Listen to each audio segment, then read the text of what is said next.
Nitong Agosto, tumaas ang inflation rate na umabot sa 5.3%. Pagbabalik sa 10 taon ng basic education at nusulong sa Kamara.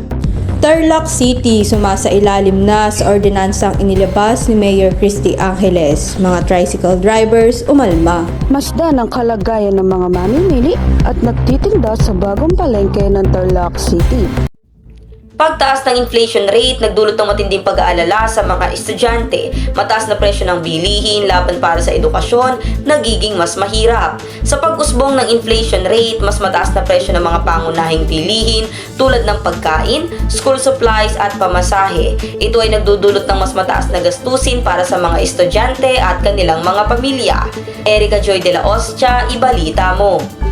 Umilis ang inflation o pagtaas ng mga bilihin nitong Agosto. Ayon yan sa Philippine Statistics Authority sa 5.3% na mas mataas pa sa 4.3% nitong Hulyo. Ayon sa PSA, ang pangunahin sa pagtaas ng inflation rate ay ang bigas, mga gulay at isda. Nakagpag din sa pagtaas ng inflation ang transport checker. Ano po ang masasabi ninyo ukol po sa pagtaas ng mga bilihin? Siyempre mahirap, lalo sa katulad natin na kapos sa buhay. Kaya kung hanggat maaari, ibalik yung dati. Paano po kayo naaapektuhan ng pagtaas ng mga bilihin po? Malaki ang epekto sa akin ng pagtaas ng presyo. Kasi sa katulad natin na isang tuka, malaking bagay yung natin sa komunidad. Laman na natin ang isa sa mga opinyon na isa sa mga mamimili dito sa pamilihan ng Tarlac. At naway mabigyan ng solusyon ang bawat hinanaing ng mga mamimili dito sa lungsod ng Tarlac. Ako si Erica Joy de la Ostia, nag-uulat para sa Tambalita. Mayor Christy Angeles ng Tarlac City, inilabas ang fare matrix para sa mas makatarungan na pasahe ng mga mananakay. Mga tricycle driver, umapila. Renalyn, ibalita mo. Ngayon sa todo ng Tarlac State University na kung saan nahanap tayo ng makakapanayam ukol sa mga nakaranas ng sobrang taas ng singil sa pamasahe at mga reaksyon ng mga tricycle driver tungkol sa ordinansang nilabas ng ating butihing mayor na si Mayor Christy Angeles. Kung pangalan nila? Patrick po, Patrick. So kuya, kamusta naman po yung pasada nyo ngayong umaga? Medyo mahina kasi bumaba yung pamasahe namin na dapat tinaas na nila kasi 2012 pa yung 2012 pa yung tarifa na yun yung gasolina nun nasa 28 pa lang. Ngayon nasa halos 70 na yung gasolina kaya halos wala kami kinikita. Kuya, pwede ko po ba kayong tanungin kung pamilyar na po ba kayo sa inilabas ng ating kautusan ng ating butihing mayor na si Mayor Christy tungkol sa Ordinansa 014-112 na kung saan ito po ay patungkol sa presyo ng pamasahe ng ating mga pasahero? Nakita na namin sa internet yun. Kaya nga kung maghahain kami ng petisyon para itaas naman yun. Kasi lugi kami sa sa tarifa na yun. Para sa inyo kuya, nakakatulong ba yun sa inyo o hindi? Ay hindi. Hindi makakatulong sa amin yun kasi lugin-lugi kami. Unang-una, ang taas ng gasolina, ang taas ng parts ng motor, ang taas ng vulcanized, lahat tumaas. Pamasahe na lang ng tricycle hindi. Gip, 2 beses na nagtaas ng pamasahe. Kami hindi pa tumataas since 2012. Tricycle driver na lumalabag po sa kautusan ni Mayor, yung Ordinansa 014-112. Ay, magandang yung pong mga ordinansa po kasi ni Mayor Christy. Katulad po yung mga walang lisensya, koloron, ini-impound namin yung mga tricycle sa City Hall. Dinadala namin doon. Tapos magmumulta sila ng 500 sa first offense. Tapos second offense, 1,000. Third offense, 1,500. Tapos naman, yung mga overpricing naman na tricycle, nire-report yan. Kung may lumaki na pasahero na siningil siya na sobra-sobra, nire-report niya yung body number sa opisina namin. Then, yung body number, i-alarma namin sa buong Tarlac City. Tapos pag nahuli siya, idadalhin siya sa opisina, then sususpindihin yung prangkisa niya ng 1 buwan. Yan ang mga balitang transportasyon. Renalyn Garcia, nagbabalita. Binuksan ng bagong kabanata, paglipat ng mga tindera, kalakip ay pagtaas ng renta ng kanilang mga pwesto. Diana de la Cruz, ibalita mo. Ipinasara ang Uptown Public Market sa kadahilan ng matagal ng patuloy na paglabag ng paliparang management sa DENR Environmental and Sanitation Code na labat sa kalikasan at kalusugan ng publiko at dahil na rin wala itong business permit. Kaya naman, hiniling ng City Government of Tarlac sa Ario Aquino na tulungan ng ating mga manininda at bigyan muna ng stall sa dating Uniwide upang makapagpatuloy sa kanilang pagtitinda at hanap buhay. Narito ako ngayon sa datong pamilihan ng Tarlac City upang tanungin ang mga opinyon at karanasan ng mga maninda tungkol sa paglipat nila dito sa palengke. Ngayon ay makakapanayam natin si Mamarlon, isa sa mga tindero dito sa palengke. Ano po yung mga nakita niyong problema noon sa dating palengke? Yung basura, yun lang naman. Sa ngayon po ba kayo na ipinalipat po kayo dito? Para pa rin, para matapito ko yun sa dati. Bakit po? Kasi dito, wala yung madulas. Tapos mainit. Tapos malayo. Yung mga tuloy namin, hindi na nakakapunta dito. Kasi dumalapit dito.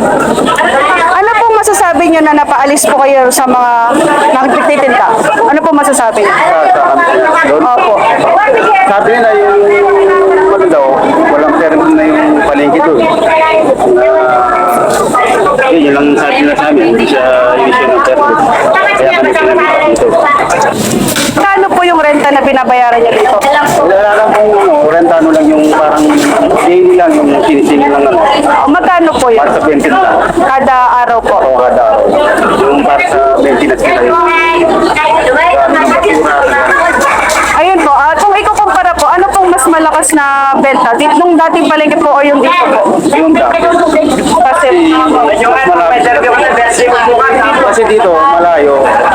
Minsan, tinatamad na silang pumunta. Diba, nagsisimba, nagmamahin dito. Hindi na sila pupunta dito.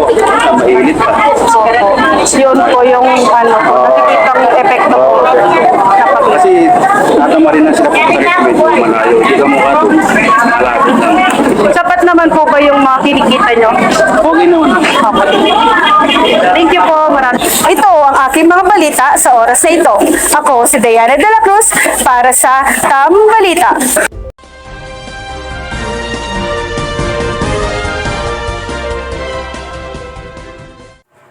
Naglabas na advisory bilang 13 ang paaralang Tarlac State University sa pagsasagawa ng online classes na sisimulan mula sa ika-1 hanggang ika-7 ng Oktubre.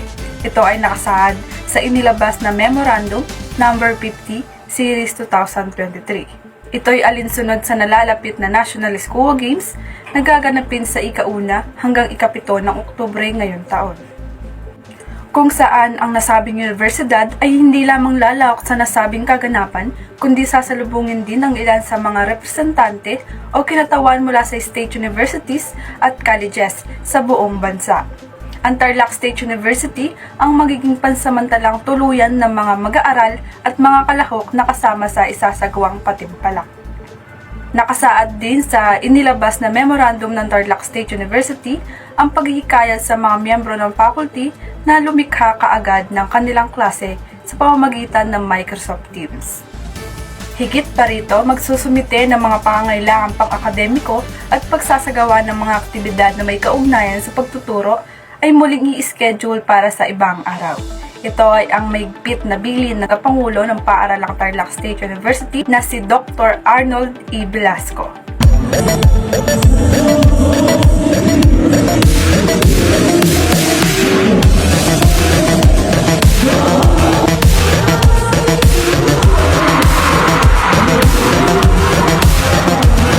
At ito ang nilalaman ng Balitang Sports. At ngayon ay tignan naman natin ang kalagayan o klima sa Tarlac City ngayong araw. Ngayong linggo hanggang Martes ng Oktubre makakaranas na malakas na pag-ulan ng buong lungsod ng Tarlac.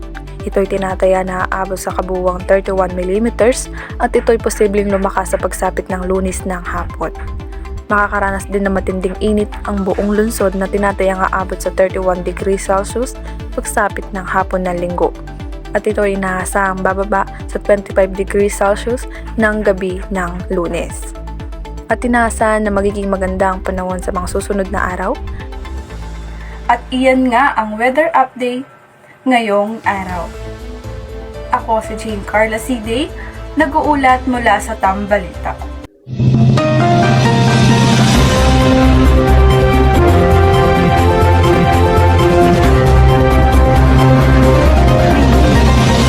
Pag-aalis ng K-12 curriculum. Pinag-uusapan ng gobyerno ang pagbabalik sa dating sistema ng edukasyon. Mga estudyante, may kakaibang reaksyon at alingaw-ngaw tungkol dito. Danica, ibalita mo. Isa sa mga pinakaharap na issue ng mga mag-aaral ngayon ay ang plano ni Vice Presidente na palitan ang curriculum. At ito ay tatawaging matatag curriculum. Ay titignan natin ang opinyon ng isang mag-aaral ng Tarlac State University. Ano ang masasabi mo sa plano ni Vice Presidente na palitan ang curriculum? Pabor ka ba o hindi? Para sa akin, pabor ako kasi yung matatag curriculum na yun, malaki yung maitutulong nito sa mga estudyante para ma-improve yung resulta ng kanilang pagkatuto. Kasi nga, sa pamamagitan ng pag-alis ng mga subjects na hindi naman mahalaga sa matatag curriculum na yun. Bakit sino mga subjects na need talagang pag-aralan ng mga estudyante? Mga estudyante ng Tarlac State University nagkaroon ng hinaing ukol sa mga shuttle driver ng nasabing paaralan. Mga driver nagbigay rin ng pahayag ukol dito. Yan ang tinutukan ni Diana de la Cruz. Diana? Ano yung mga nararanasan mo kapag sumasakay ka sa shuttle?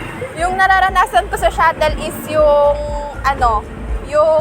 kapag siksikan na madami yung pila tapos isisiksik ka pa nila ulit. So, anong masasabi mo sa mga driver na sa shuttle? Dapat kung puno na, dapat wag na nilang idagdag yung mga estudyante, wag na nilang isisiksik kasi nahihirapan lang sila umupo sa loob ng shuttle. Ano pong pangalan? Tomas. Thomas po. Kayo po? Hari po. Hari po. Ano po masasabi niyo sa mga estudyante na makukulit sa shuttle? Ay, yun ang malaking problema. Yan.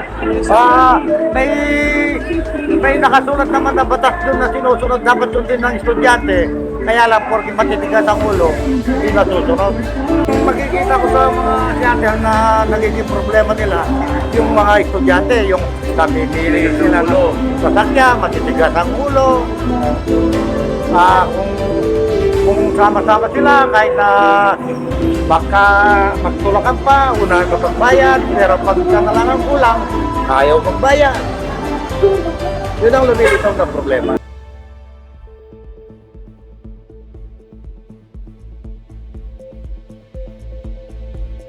Mga opisyales ng Buklod Diwa kasama ang mga tagapayo nito ay nakiisa sa isinagawang kasudlong Educa Agapay Share and Care Project Outreach Program ng Kolehiyo ng Edukasyon sa sitio Yangka, Maruglo, Capas, Tarlac.